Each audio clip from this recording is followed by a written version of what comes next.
साल 1923 मिस्र। एक अमीर ब्रिटिश लॉर्ड अपने बिस्तर पर तड़प रहा है। तेज बुखार, सांस लेने में तकलीफ, और ठीक रात के 1:55 पर उसकी मौत हो जाती है। उसी पल पूरे काहिरा शहर की बत्तियां गुल हो जाती हैं, और हजारों मील दूर इंग्लैंड में उसका पालतू कुत्ता भी दम तोड़ देता है। ये सब क्यों हुआ? क्योंकि कुछ ही महीने पहले इस आदमी ने 3000 साल पुराने एक मकबरे का दरवाजा खोला था, जिसके बाहर एक श्राप की चेतावनी लिखी थी। तो चलिए, राजा तूतन खामुन के मकबरे से जुड़े इस मशहूर और जानलेवा रहस्य से पर्दा उठाते हैं। ये थी वो डरावनी चेतावनी जो कहते हैं कि मकबरे की दीवारों पर खुदी हुई थी। एक ऐसी चेतावनी जिसने एक लेजेंड को जन्म दिया, एक ऐसा रहस्य जो आज भी लोगों को अपनी तरफ खींचता है। और ये नंबर है उन लोगों का जिनकी अगले 6 सालों में इस मकबरे के खुलने की वजह से रहस्यमयी तरीके से मौत हो गई। 22 लोग, एक के बाद एक, और हर मौत के साथ ये श्राप की कहानी और भी ज्यादा डरावनी होती चली गई।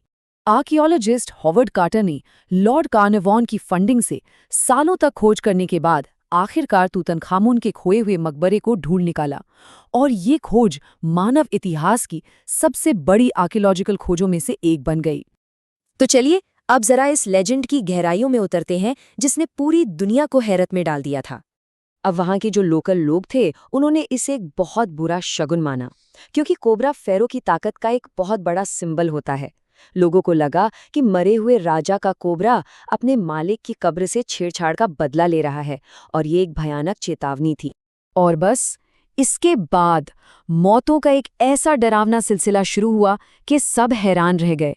मकबरे से जुड़े लोग एक एक करके रहस्यमयी हालात में मरने लगे, जिससे अखबारों की सुर्खियां और भी सनसनीखेज होती गई। मतलब कार्नावान के मौत के आसपास जो बातें हो रही थी वो इतनी अजीब थी कि कोई भी लॉजिक काम नहीं कर रहा था। ऐसा लग रहा था मानो कोई सुपरनैचुरल पावर काम कर रही हो। और जब मम्मी की ऑटोप्सी हुई तो इस खोज ने तो जैसे श्राप की कहानी पर पक्की मोहर ही लगा दी। ऐसा लगा जैसे श्राप ने अपने शिकार को ठीक उसी जगह पर निशाना बनाया था। लेकिन क्या हो अगर ये कहानी जिसने पूरी दुनिया को डरा दिया था वो सिर्फ आधा सच हो? क्या हो अगर सच्चाई कल्पना से भी ज्यादा अजीब निकले? मतलब श्राप का जो सबसे बड़ा सबूत माना जा रहा था वो शिलालेख असल में था ही नहीं।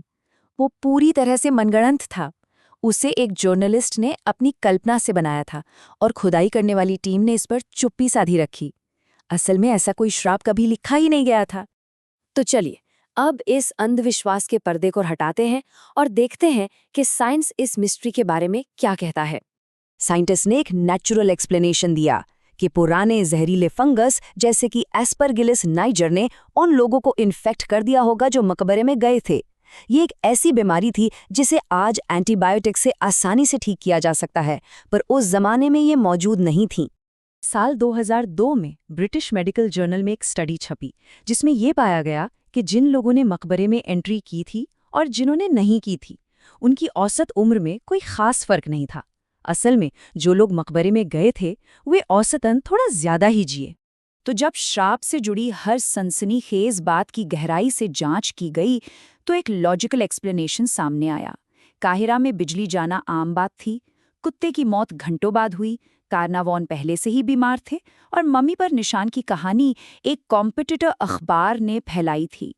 लेकिन श्राप के खिलाफ जो सबसे पुख्ता सबूत है ना, वो उन लोगों की जिंदगी में छिपा है जिन्हें इसका पहला शिकार होना चाहिए था। असल में तूतनखामुन एक बहुत ही कमजोर लड़का राजा था जो इंसेस्ट की वजह से पैदा हुआ था। उसे क्लब फुट, हड्डियों की एक दर्दनाक बीमारी और मलेरिया था। वो इतना अनइम्पॉर्टेंट था कि उसका नाम रिकॉर्ड से मिटा दिया गया था, और यही वजह है कि उसका मकबरा सदियों तक किसी को मिला ही नहीं। तो सवाल ये है कि अगर ये श्राप सच में था तो जिन लोगों ने सबसे पहले मकबरा खोला उनका क्या हुआ? उन्हें तो सबसे पहले इसका शिकार होना चाहिए था। चलिए देखते हैं। ये उम्र थी लेडी एवेलिन की, कार्नावान की बेटी और मकबरे के अंदर कदम रखने वाले पहले लोगों में से एक। वो 1980 तक यानी 78 साल की उम्र तक जिंदा रहीं। और ये उम्र थी डॉक्टर डगलस डेरी की, वो आदमी जिसने खुद मम्मी की ऑटोप्सी की थी। वो 87 साल की उम्र तक जिए। और श्राप का नंबर 1 टारगेट हॉवर्ड कार्टर खुद, उनका क्या हुआ? यानी जिस आदमी ने फ़ैरो की शांति को भंग किया था, वो इस खोज के 16 साल बाद तक जिंदा रहा और 64 साल की उम्र में उसकी मौत नेचुरल वजह से हुई। वो श्राप के इस लेजेंड से कहीं ज्यादा जिया। ये था कार्टर का छोटा और सीधा सा जवाब जब भी कोई उनसे उस श्राप के बारे में पूछता था जो कथित तौर पर उन पर मंडरा रहा था।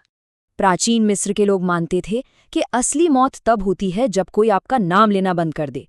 तो इस हिसाब से देखें तो कार्टर ने तूतनखामुन को कोई श्राप नहीं दिया, बल्कि उन्होंने उसे अमर बना दिया।